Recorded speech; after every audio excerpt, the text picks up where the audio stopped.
Hello everyone, this is In-Game Arts with another unboxing, another offline gaming experience. This is Ori and the Blind Forest, the definitive edition for the Nintendo Switch. To jump right into it, the definitive edition comes with all currently released DLC and updates on the cartridge. The cartridge version is 1.0.2 on cartridge, and there were no updates available since the time of making this video.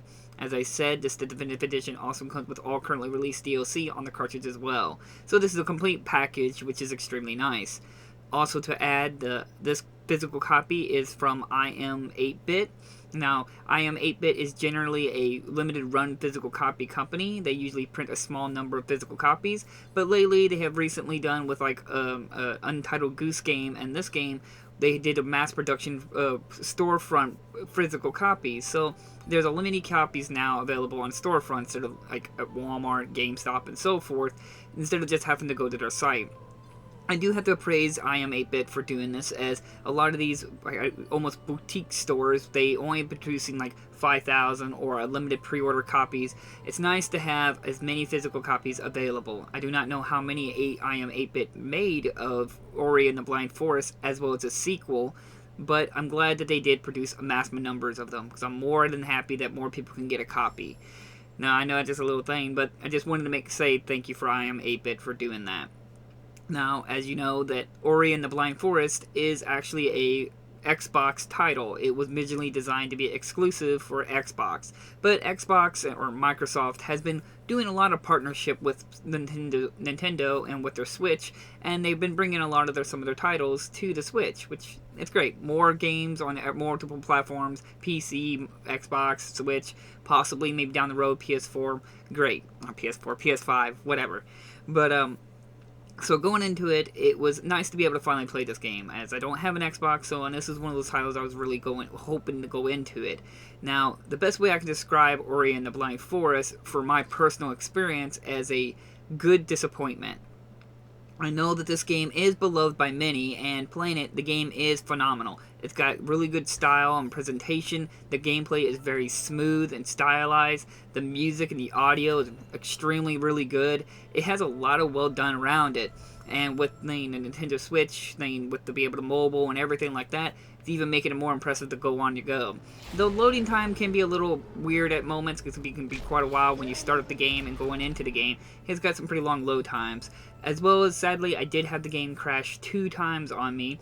Both times during a cutscene, and having the main enemy, the owl in the game, when the owl appeared, the owl was flickering. Like it's like it couldn't render the asset of the owl, and it couldn't, render it, and then all of a sudden the game crashed. It happened twice on me. But other than that, the game played fully. I was able to 100% complete it on the highest difficulty, hard, and again, I had a good time with it, but I guess I had my expectations too high for Ori and the Blind Forest. Now, the game starts off where you play as Ori, and events take place, and you get separated from the Great Tree, and then you're being cared for by your caretaker. I don't want to go into too much, because there's not a lot of story, but I don't want to leave the disappointments. But events happen, and the tree dies, dies, by an evil owl that comes and just takes away the light, because she hates the light, and it's your job to be able to get that light back. That's a quick summary of the story. A lot of it's really up in the air, and a lot of it doesn't feel like it's truly explained. I still have many questions and reasons why things work as they do in the game, or in terms of the environment and characters and so forth. So that was a little disappointed that a lot is not explained, as well as maybe I missed it, but I still don't understand why the title is called And the Blind Forest. I don't know why the forest is blind, and what substitute why the title needs to be called The Blind Forest. I don't know. Maybe I missed it. Maybe I just overlooked it. But, like I said, there's a lot of things that's up in the air, I guess, for a sequel or for your own interpretation of what's happening in the game. But, regardless of story and very little character presentations in the game, it still is a phenomenal game. It is a Metroidvania to the core. It's pretty basic. You have a good amount of world to explore. Then you get more abilities that allow you to explore more.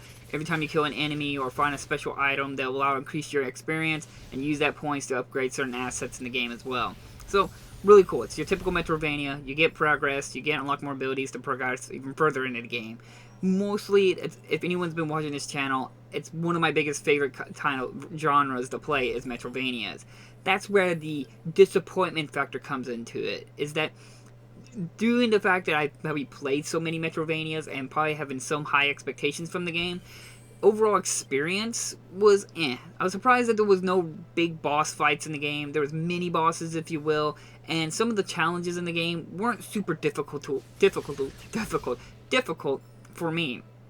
Now, some people might have a hard time with having to maneuver with certain abilities like jump, dash, twirl, use a dash it in a specific moment, and you can get so much damage, so you have to always do it perfectly. I'm used to doing these things, so it never really was too difficult for me. And so that's where it kind of like, I was like, it's nothing too special in terms of Metroidvania.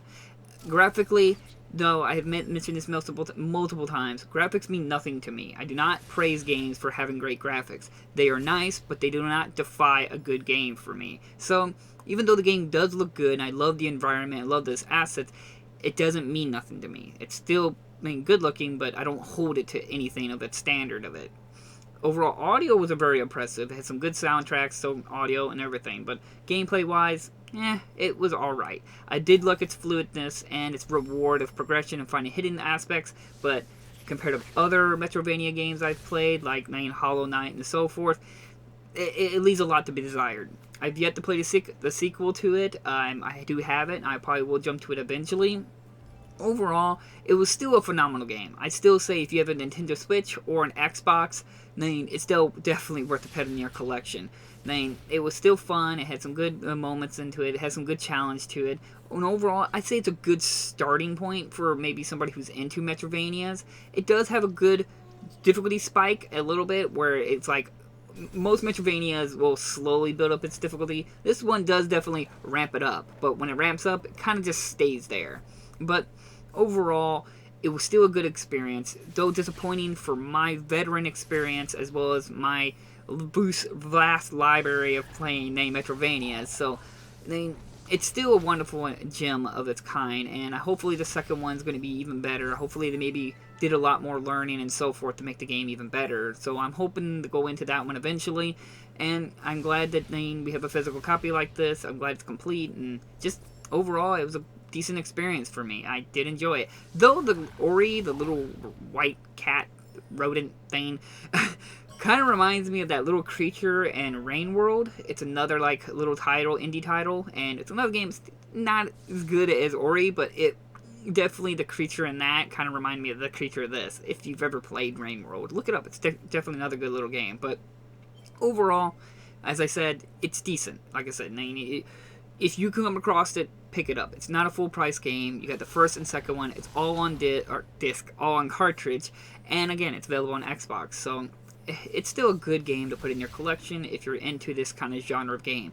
As I said, it can still be kind of difficult with certain aspects to it, which I will provide. One thing is the saving checkpoint system in the game. Some might not be used to this, where you have to manually put your checkpoints and saves. If you don't do this, if you die, you have to revert to the last time you manually checkpointed or saved. So remember to do this often. As well, on higher difficulties, the game doesn't really explain this, but it's important to know, is that every time you level up, the next time you need to level up to get a new ability point is going to take more experience. It's your typical style of that. But there are ability spheres in the game, and every time you pick up an ability sphere, it gives you one more point to your abilities. But every time you pick that up, it counts as a level up. So the next time you get a point of experience, it's going to be much harder to level up. So in a personal opinion, and save you a lot of time and frustration like me, on harder difficulty, it's harder to master all your abilities. So do not pick up ability spheres. Only pick up a few here and there, but try to kill mostly enemies to get your experience until you're near the end of the game, and then you start picking up your ability spheres. This will save you a lot of time and grinding to max out all your abilities if you want to 100% the game on hard difficulty. Just some friendly advice. So, again, great collection. Glad to have it. Glad it's all on cartridge. Glad that I Am 8-Bit did a physical release, mass production version of it, and hopefully more of these boutique kind of collector sites that do physical copies will do this more often. But disappointing, like I said, I had the game crash 2 times on me, so it's not the most optimized experience. but at least I was able to still beat it. So, like always, I try to leave links down in the description. If you're interested in a copy, I say definitely pick it up if you get a chance. It's well worth to be in your collection, Xbox or Switch or whichever. So, again, thank you all for watching, and I'll see you guys in my next unboxing video. Bye-bye!